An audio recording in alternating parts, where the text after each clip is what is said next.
नेता हमारे साथ जुड़ चुके हैं और ऐश्वर्या, सभी की नजर लगी हुई है कि आज दिल्ली में दरअसल ये जो एनडीए की बैठक होने वाली है, इससे क्या कुछ निकलकर सामने आएगा, ये देखने वाली बात होगी। 67-87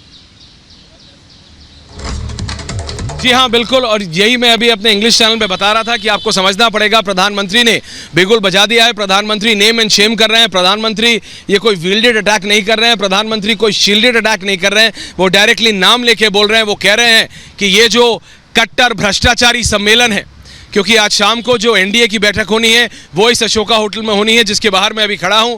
आप देख सकते हैं प्रिपरेशंस आर ऑन। ये दिल्ली फायर सर्विसेज की टीम यहां पे आ गई है, बिकॉज प्राइम मिनिस्टर प्रधानमंत्री यहां पे होंगे। लेकिन आप समझिए, प्रधानमंत्री ने डायरेक्टली ये बात कही है कि यूपीए की जो बैठक हो रही है विपक्षी दलों की बेंगलुरु में, उन्होंने उसको टर्म कर दिया है कट्टर भ्रष्टाचारी सम्मेलन। उन्होंने डेयर किया है विपक्ष को कि बताओ कि करप्शन पे तुम्हारा क्या स्टैंड है। उन्होंने साफ तौर से कहा है कि बताइए करप्शन के खिलाफ क्या करा। वो कह रहे हैं कि तृणमूल कांग्रेस से पूछ रहे हैं कि बंगाल में पंचायती राज इलेक्शन में जो वायलेंस हुआ उसकी जिम्मेदारी किसकी। वो पूछ रहे हैं कि तमिलनाडु के नेता जो अभी अरेस्ट किए जा रहे हैं, कल देर रात को ईडी ने अरेस्ट किया है, 70 लाख कैश मिला है, 40 करोड़ की एफडी मिली है, वो कहाँ से आ रहा है। तो करप्शन एक ऐसा विषय है जिस पे विपक्ष कमज़ोर पड़ जाता है, जिस पे विपक्ष बिल्कुल जवाब नहीं दे पाता, बेसुध हो जाता है। क्योंकि प्रधानमंत्री ने 2014 में भी कहा था कि ना खाऊंगा ना खाने दूंगा, और वो एक बार फिर।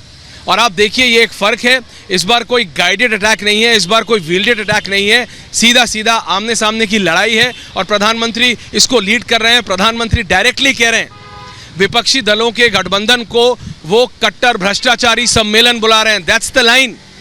अब आप समझ सकते हैं कि बीजेपी इसको कैसे आगे लेके जाएगी। आप समझ सकते हैं कि आम आदमी पार्टी, जिसका कि गठन ही कांग्रेस के अलेज्ड करप्शन के खिलाफ हुआ था दिल्ली में, आज वो अरविंद केजरीवाल, संजय सिंह हाथ मिला रहे हैं कांग्रेस के नेताओं से, डीके शिव कुमार से, जिनके लिए अरविंद केजरीवाल और संजय सिंह ने खुद क्या कहा था।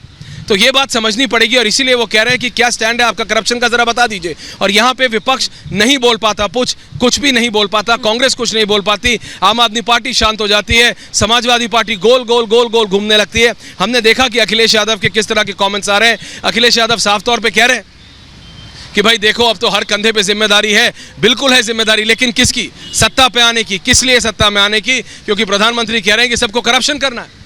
प्रधानमंत्री कह रहे हैं कि क्योंकि मैंने सबका करप्शन रोक दिया है, इसीलिए ये एक जो घोषित भ्रष्ट सम्मेलन हो रहा है, बिल्कुल कट्टर भ्रष्ट सम्मेलन, उन्होंने ये टैगलाइन दे दी है। और उसी की अभी ये प्रिपरेशंस यहाँ पे जो एनडीए मीटिंग की चल रही है, क्योंकि वहाँ पे जो विपक्षी नेता हैं बेंगलुरु में, वो कह रहे हैं कि यूपीए ने ये बैठक देखा देखी में बुलाई है, यानी कॉपी कैट किया है यूपीए का, और इसीलिए सेम डे एनडीए ने भी बैठक बुलाई है। लेकिन बीजेपी का कहना है कि भाई देखो हम तो बुला ही रहे थे, लेकिन this is also a reality. ये भी एक असलियत है कि प्रधानमंत्री के बोलने के बाद भारतीय जनता पार्टी एक्शन में आई है और 24 से 36 घंटों के अंदर 32 से 38 कर दिया उन्होंने अपना नंबर। हालांकि ये बात सच है और हमें माननी पड़ेगी कि ओपी राजभर और चिराग पासवान का राष्ट्रीय राजनीतिक अगर आप स्तर पे देखेंगे कोई बहुत बड़ा इम्पैक्ट नहीं होगा, लेकिन तब भी it is about perception.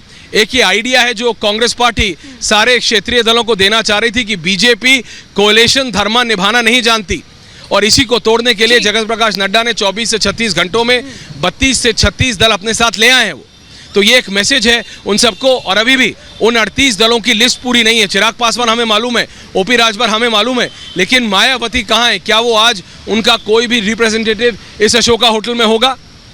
Akali Dal, क्योंकि हमको जो बताया गया कि आज सुबह तक जगत प्रकाश नड्डा के ऑफिस से अकाली दल के वरिष्ठ नेताओं को कॉल किया जा रहा था, तो क्या सुखबीर बादल खुद होंगे, हरसिमरत बादल खुद होंगी, या कोई अकाली दल का वरिष्ठ नेता खुद इसी अशोका होटल में होगा दिल्ली के?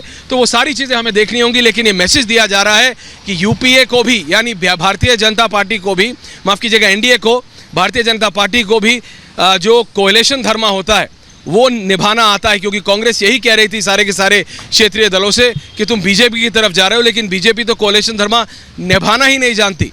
और इसीलिए आप देखिए बीजेपी ने अपने जितने भी अर्स्टवाइल एनडीए पार्टनर्स थे, यानी जितने भी उनके पूर्व एनडीए के पार्टनर्स थे, उन सबको तो रीच आउट किया है, लेकिन नए दलों को भी रीच आउट किया जा रहा है। और ये एक मैसेज है कांग्रेस को। और आज सुबह जब प्रधानमंत्री ने अटैक किया है कांग्रेस के ऊपर और विपक्षी दलों के ऊपर, तो उसके बाद कोई भी दो राय नहीं है कि बीजेपी की लाइन ऑफ अटैक क्या होगी। बीजेपी का plank of attack on Congress is corruption. BJP का एकमात्र जो पॉइंट ऑफ अटैक होगा कांग्रेस पे और विपक्षी दलों पे, वो करप्शन होने वाला है। और इसका बिगुल प्रधानमंत्री मोदी ने खुद बजा दिया है। प्रधानमंत्री मोदी ने खुद साफ तौर से कह दिया, उन्होंने टर्मिनोलॉजी यूज कर दी जब हिमानी, उन्होंने ये साफ कह दिया कि ये कट्टर भ्रष्टाचारी सम्मेलन है।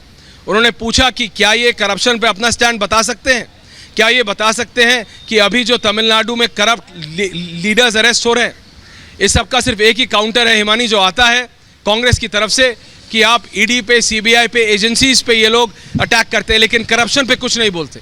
आम आदमी पार्टी एजेंसीज पे अटैक करती है लेकिन ये नहीं बताती कि कौन सी ऐसी डेस्परेशन है कि जिसके कारण आम आदमी पार्टी का अस्तित्व हुआ, जिसके कारण आम आदमी पार्टी अस्तित्व में आई, राजनीतिक दल बना, आज आप उसी के साथ हाथ मिलाने को तैयार हैं, उसी कांग्रेस के खिलाफ। आम आदमी पार्टी तो एक मूवमेंट थी, एक मूवमेंट से आप राजनीतिक दल बने किसके लिए?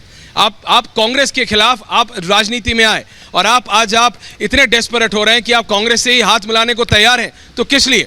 पूछा जाए तो आम आदमी पार्टी बोलते हैं because BJP is a bigger devil.